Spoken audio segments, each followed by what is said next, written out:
So I love the Rivian, love the software, love the quality of the displays, the speed of the infotainment system. The most recent software update really makes it snappy. I don't know, you saw probably when I was switching between screens, it's pretty amazing. Once you're in a screen once, under each driver profile, it remembers it. I really haven't driven it. This is my wife's daily driver. I really haven't driven it since the software update, but you'll see starting out, not great efficiency, but that should pick up as we go. I always keep the efficiency screen up here. It shows my next turns. It does show vehicle graphics, kind of like Tesla visualization. So it's got some visualizations, graphics on the driver display. I love the Rivian software. I think it's great. Their app's great. They continually improve it through software updates. That's one thing about Tesla and Rivian. They're coming out with software updates all the time, adding features and functionality. One thing missing is full self-driving. You know, I've grown to really love that in the last 3-4 months. It's gotten so good in both of my Teslas, the Cybertruck and the Model Y Juniper, that I use it nearly every trip for almost everything. With that being said, that is the 3 vehicles we currently drive, the 3 electric vehicles we drive. We've got a dual motor all-wheel drive Cybertruck, a long-range all-wheel drive Model Y Juniper, and this 2022 Rivian R1T. We've had this exactly 3 years and about 10,000 miles a year. Like I said, it's my wife's daily driver, and it's been fantastic. And by the way, if you enjoy this real-world EV road tripping and charging, just general content, it's me, you, and the camera, do me a favor, click like, click subscribe, shoot me a comment, positive, negative, or otherwise. And if you're looking to buy a Rivian, use my referral code. I might pick up a R1S, and I'm certainly going to take an R2 delivery next year. I've pre-ordered one a while ago. I expect I'll get it by the end of next year. Those referral credits help me, and they help you. So yeah, please use my Rivian referral code if you're looking to buy. And if you don't have one from a friend or a family member, the link is in the description of my videos. So check that out. Also, there's tons of aftermarket accessories. Like I've got some amazing running boards on this from EV Base. You can find a huge discount code using my code BYTESLA, BYTESLA, and that works with a lot of different third-party suppliers. So anyway, if you need anything, check out the description. This video today, I'm just kind of riding along real world in the Rivian. I'm manually driving, which, you know, I love this thing. It's fantastic.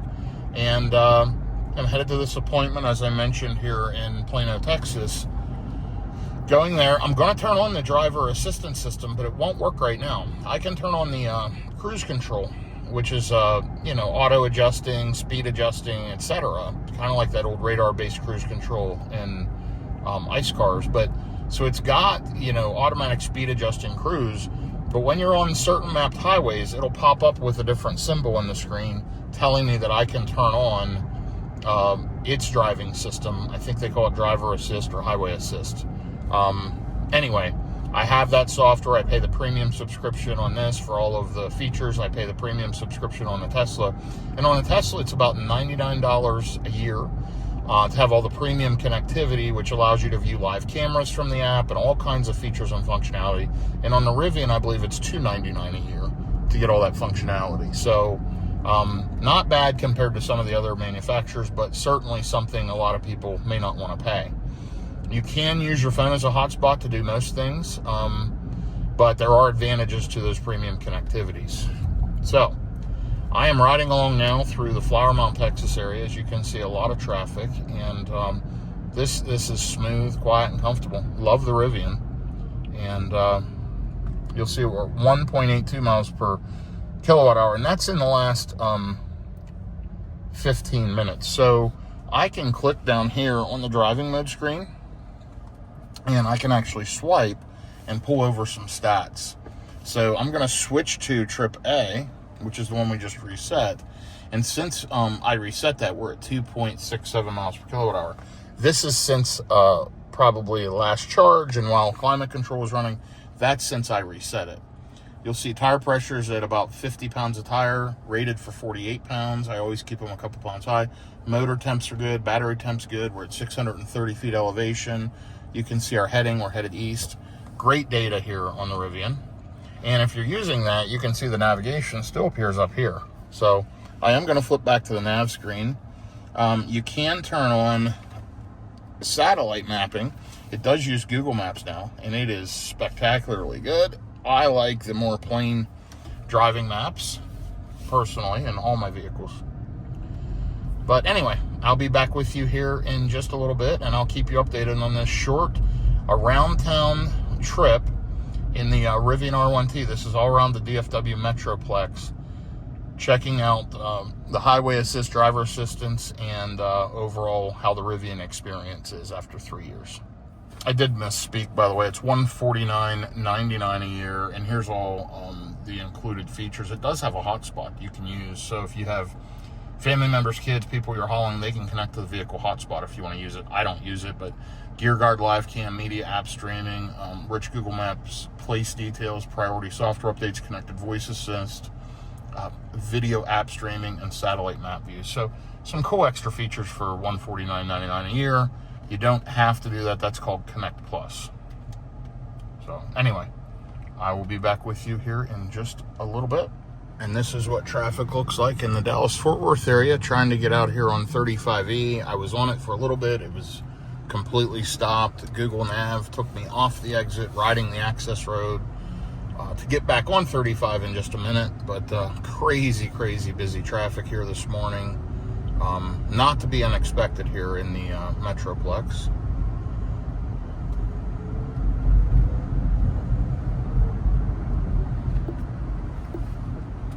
But we are about to get on 35. Let's see, we got to go straight and then jump over here. And you'll see it is kind of like a parking lot. But we're getting off this first exit for George Bush Turnpike. President George Bush Turnpike. Anyway, I do like the Google Nav. Traffic has been miserable this morning, but I get great efficiency at low speeds, 3.41 miles per kilowatt hour. And it is 8:25 a.m. It's warming up. It's about 80 degrees out, and a beautiful September morning here in Dallas-Fort Worth. Anyway, I've been completely unable to use Rivian's driving assistance. I've been manually driving because of this traffic and because of lack of mapped highways. I was only on the mapped highway of 35E for about a mile. Everything else I've driven this morning has not been mapped, so unable to use it.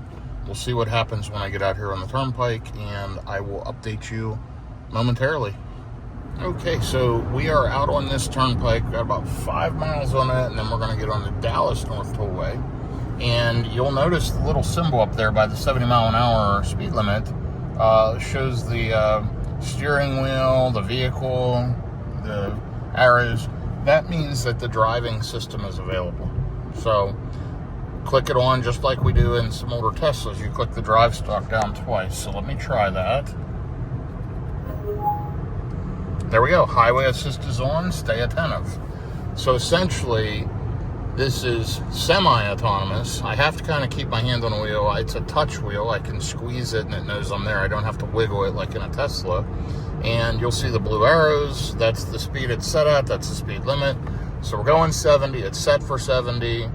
And we're riding along. It does not do automatic lane changes. I can turn the turn signal on, change lanes, and then it'll switch back. But yeah, pretty interesting system. But hey, it is driving and it is steering. And I'm able to kind of kick back and let the vehicle get us there as we navigate through all this traffic here in the Dallas-Fort Worth area. See there, it says keep hands on the wheel. As soon as I touched the wheel, it detected that. So it does decent enough. Certainly nothing like full self-driving, but if you're driving across the country and you're on interstates and that's all you want to use your cruise control or your driver assistance system, it's okay. The negative to it is it only works on mapped highways, which there's not a ton of mapped highways. So that's a fault of most systems other than the Tesla full driving system. They require these mapped highways, which, you know, I much prefer systems that don't. You'll see I'm moving lanes. It's slowing down behind these vehicles. And as soon as I get over and shut my, there we go, and it locks back in. So now I can change lanes again. Oh, I'm going to stay here. I clicked it off. But anyway, you'll see kind of how that works. So I can't remember how I adjust my speed up and down. Let's see, I think I click right on, nope, not that one. Maybe it's this one. Yes. So if I click right here, I can bump the speed up, which I've just done. So pretty cool. The thing is, it won't navigate, it won't get off exits, it won't do half of what self-driving will do in a Tesla, but it works. Up here's one of the tool booths. It reads my RFID tag for MTTA, and it'll automatically charge my credit card. And there we go. And by the way, the secret is just click the turn signal stalk up just a notch so it blinks 3 times, switch lanes, and then highway assist, driver assist kicks back in automatically. It's acceptable. It's something. It's better than having nothing. And it does work on these highways where you can kind of ride along and relax. So it does help, but not even close to full self-driving. Nobody is, frankly. Anyway, a little bit about the Rivian. You know, I'm a really big guy. I'm 6'6". I'm 325 pounds. I'm a little older. I'm probably 6'5" and a half now. But getting in and out, the ingress, the egress, it's absolutely fine. I've got plenty of room. My legs are back. I'm way back from the steering wheel. This is kind of my perspective right here at my height and kind of what I see. I love the Rivian. Very, very premium, very smooth driving, very well-built vehicle. I'm going to shut off the driver assistance system, and I'm going to manually take over because I've got to exit off. So how I did that is I clicked up on the drive stalk. Now I'm going to switch lanes.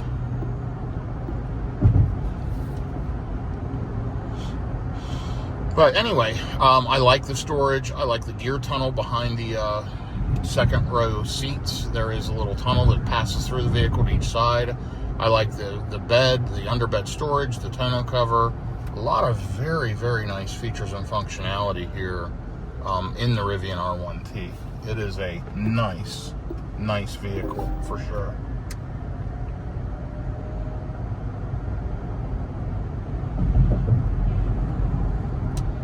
And the traffic is very, very rough today. You can see that. What should have been a 30 to 35 minute trip is turning into 45 minutes to an hour.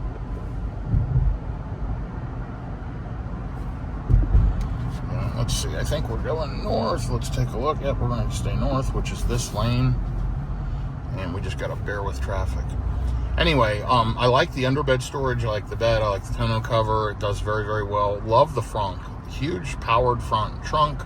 Something Tesla doesn't do very well at. The front trunk in the Cybertruck is small, but it is powered.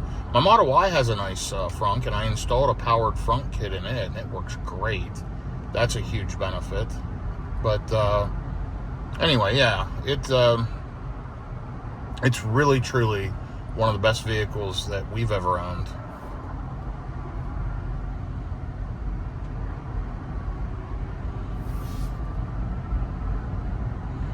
And I would highly recommend a Rivian. The R1S I have not been as impressed with, although I'm hearing the latest builds, the 2026s, have really gotten to be more solid. I'd like to drive one of the new ones with the NACS port. And frankly, I'm excited about the R2 coming out next year. Supposedly a lot of room in the front seat and the back seat, and they've really done a great job with space and packaging. So that'll be a really great vehicle to drive and to test. Okay, I'll be back with you here in just a little bit.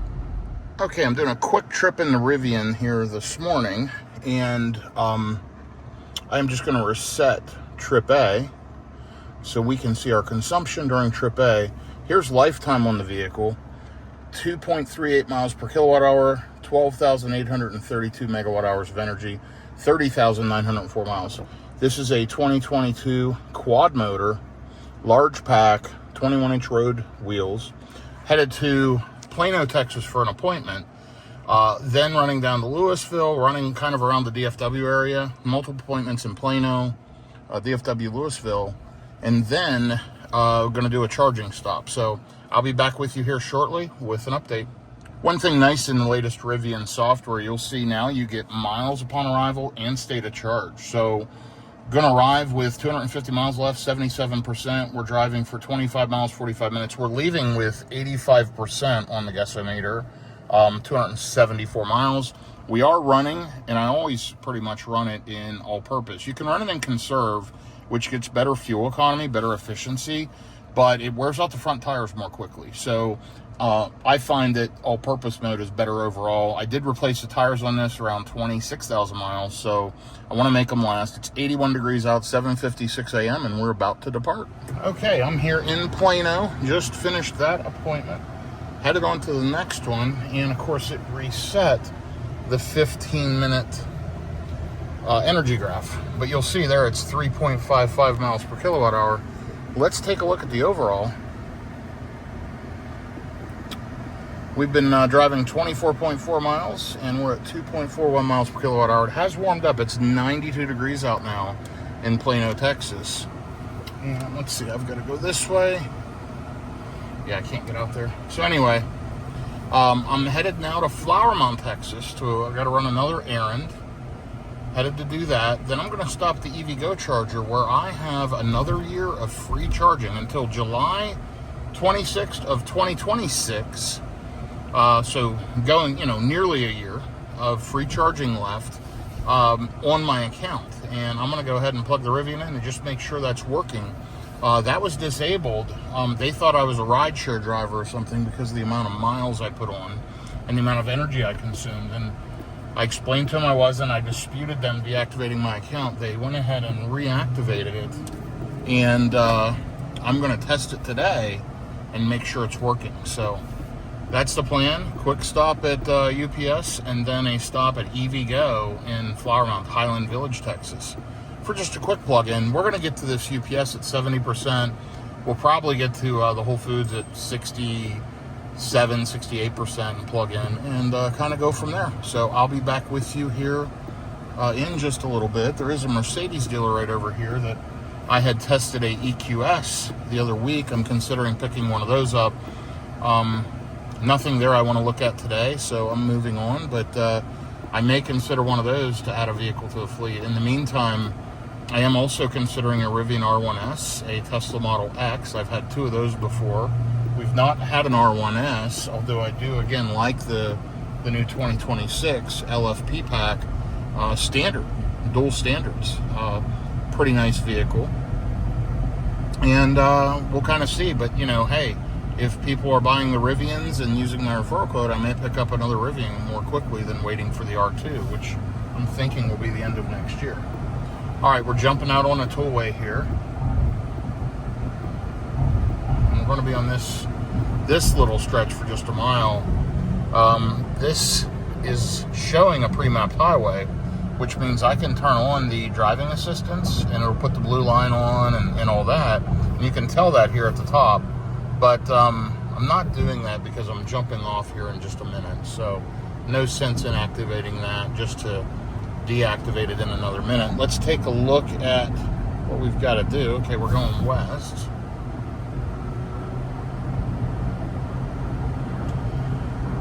Love the Rivian, by the way. Excellent vehicle. I preconditioned the cabin. It was at 108 degrees. I turned climate on from my phone. It cooled it down right away.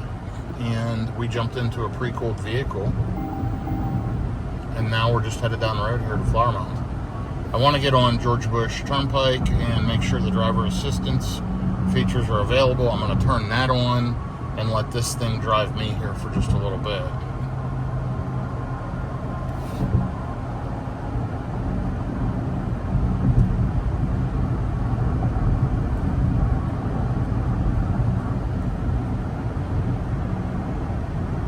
This vehicle is so smooth, so comfortable, fairly quiet, and tons of power. Now, when I say smooth, it's got a pickup feel to it. You feel more undulations and bumps than a normal vehicle, than, like, say, a Mercedes or a BMW or whatever. But it does a very, very good job. Right here, we're jumping on President George Bush Turnpike West. And look at this interstate system here with all these overpasses and bridges. Kind of crazy.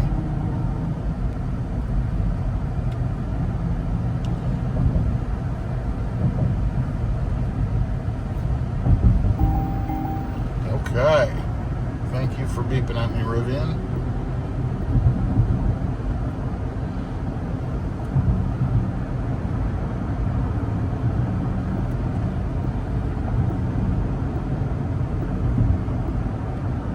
Six miles to 35E. So let's go ahead and get over a lane or two. We'll jump over one more. And then let's turn on the driver system. We click twice on the stalk. There you go. Highway assist is on. Stay attentive. And we're set at the previous speed, 74 miles an hour, and it is driving. And here's my point of view. Anyway, okay, I'll report back to you here as we get to the next stop with an efficiency update. You'll see we're still running over 2 miles a kilowatt hour, and you can see where I jumped on the on-ramp and it spiked down the efficiency. So, okay, be back with you here shortly. Okay, here's a stat update.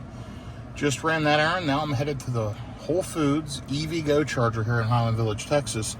Driven 44 miles total today. 2.47 watt hours per mile, used up 18 kilowatt hours of energy, sitting at 70%. Let's punch in the charger. There's quite a few ways to do it. One of the ways is simply zoom out, find the charger on the map, and we should be able to click the charger. Come on now. There we go, finally. Wow, that was a bit unresponsive. So here's details. It's a A-rated there. It said B on the other screen. That's kind of interesting. 3 of 6 chargers available. Benjamin's available. Jethro's available. Minwan has both 350s in use, which means it's splitting at 175 apiece, and Jethro has one in use. So we've gone ahead and navigated to there by hitting go, and it will precondition the battery if appropriate. Again, we're going to arrive with around 69%. Not a big deal. We're just going to test it and see if our free charging is working. It should be, but let's go check it out. I'll be back with you here shortly. Okay, I did not get any preconditioning message, but then again, I didn't really expect to, nor do I really need it. However, we're just right up the road now, and you'll see for the last 15 minutes, 2.62 miles per kilowatt hour. This Rivian is absolutely fantastic, by the way. We gotta move out of the way.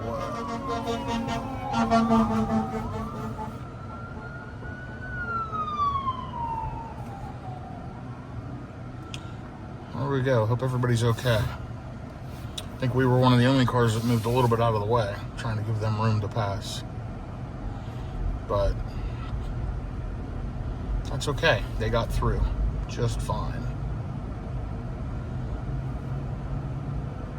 So we go through this next intersection, we'll turn right, and then the chargers are inside the parking lot here. Beautiful area here, Highland Village, Texas. Doing some massive construction here. I'm probably making double turn lanes and stuff because of the amount of traffic at this intersection. It's been crazy over the last few years. We've got some very slow-moving vehicles here.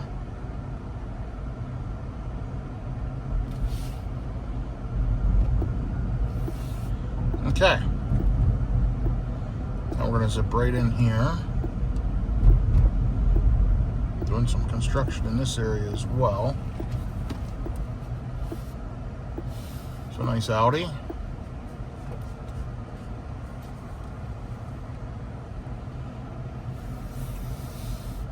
Navy Go chargers are right over here.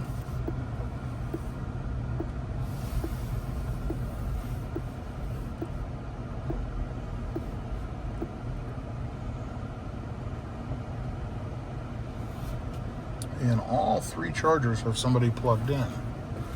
So let me look and figure out what I'm going to do, because they're all plugged in on the side I need to be plugged in on, because my charging port's in the front left of the Rivian. I'm going to pull on the other side of the charger and plug in.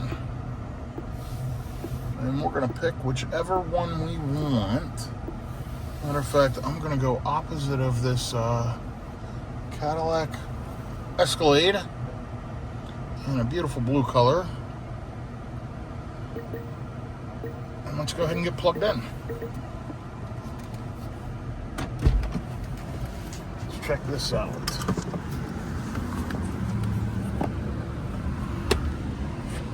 I'm gonna leave the door propped so we get AC. Flip this open.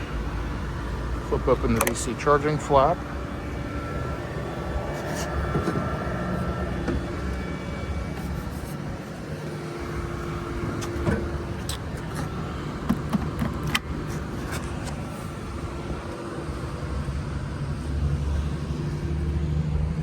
Okay, and it says starting. Let's flip over to the energy graph. We swipe up, we click energy. Tons of apps here in the Rivian.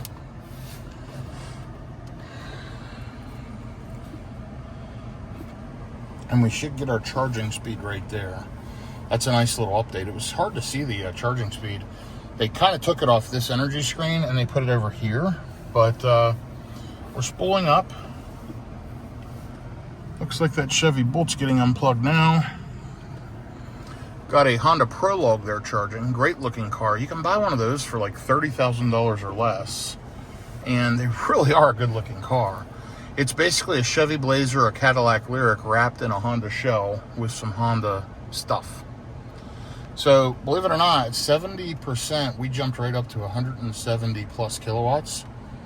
And you'll see it's tapering back down fairly quickly. And somewhere here, because over here I'm showing miles and not kilowatt hours, and I had to change this before. Let me see where I changed that before. That's correct. Maybe it's under energy monitor? No. Graph? Down here. So when I change it there, it fixes it there. So again, they've moved some stuff around. This is kilowatt hours of energy. There's miles. So that's pretty cool. So yeah, you can flip those two. But listen, we're charging right up. I'm going to confirm. We're going to juice here for just a minute. Main thing was I wanted to confirm that we were getting our free charging. Again, I don't need to juice up for long, but let's let it charge for a minute. And I'm going to check the EVgo app here for a second, make sure I am getting the free charging, and I'll report back. Okay, so this was just a charging test. I wanted to see if it worked. We've been here just a few minutes. Active session, 3 minutes we've been here. We've already taken on 5 kilowatt hours of energy. It's working fantastic. Still charging 116 kilowatts at 71%. Great job, Rivian. Love the original quad motor. This thing's honestly does a great job charging, great job road tripping. I'm going to be taking on some future fairly local, probably intra-Texas, Texas to Oklahoma road trips based on request. And I love this thing. So I'm going to go ahead and get it stopped. We can hit stop charging right here, which we're going to do. And it is done. And let me get unplugged and I'll get out of here and I'll give you a final trip update with my thoughts for today. One thing I love about the Rivian, it's got a powered charging port door. And when I put it in reverse, it closes it automatically, which is absolutely fantastic. That's an old Model S owner. It's not CCS compatible.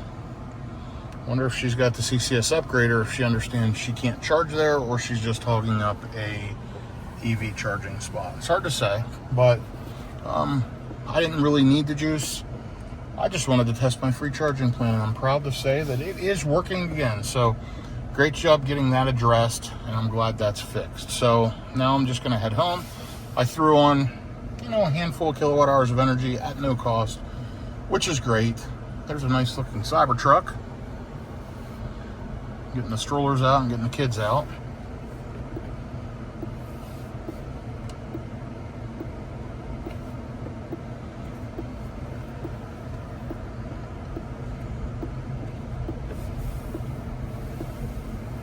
So here's my overall thoughts. Love the Rivian. Like self-driving from Tesla better than this driver assist, highway assist system. It's okay, but it doesn't take exits. It doesn't change lanes. It's just straightforward. And when you cross country, road tripping, whatever, it's fine. But as you can see, driving around an area like the Metroplex here, it's not really that useful. You just don't use it that much. With that being said, the Rivian's a fantastic vehicle. I think the Gen 2 Rivians have more ADAS features and may be able to work on non-mapped highways, and so it's part of the reason I'm anxious for the R2 and looking to explore an R1S. With that being said, like I said at the beginning of the video, if you enjoy this type of real-world content, it's just me and you and the camera, click like, click subscribe, shoot me a comment, positive, negative, or otherwise. I do enjoy and appreciate all feedback.